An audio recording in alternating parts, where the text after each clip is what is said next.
মাল এই কারখানার মাল এই, ঠিক আছে তোমার আব্বা বলে বাড়ি কারখানা করেছে। কাজ বাতাইলে আসি তোমার আব্বা কি কাজ করে? মেলা মেলা করে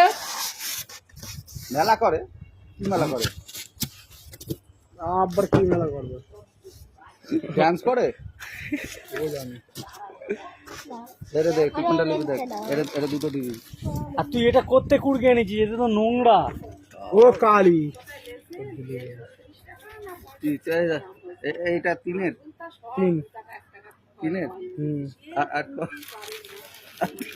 আর কোনটা লিখবি সাদা এটা আর দুটো আর কয় লাল আর একটা দে রে তিনটে দে হ্যাঁ তিনটে দে টাকা গুনে নিতে হবে এবার আমি গুনে দেবো না এই কালোটা লে এলে এই তিনটে কত হয়েছে বল এইবারে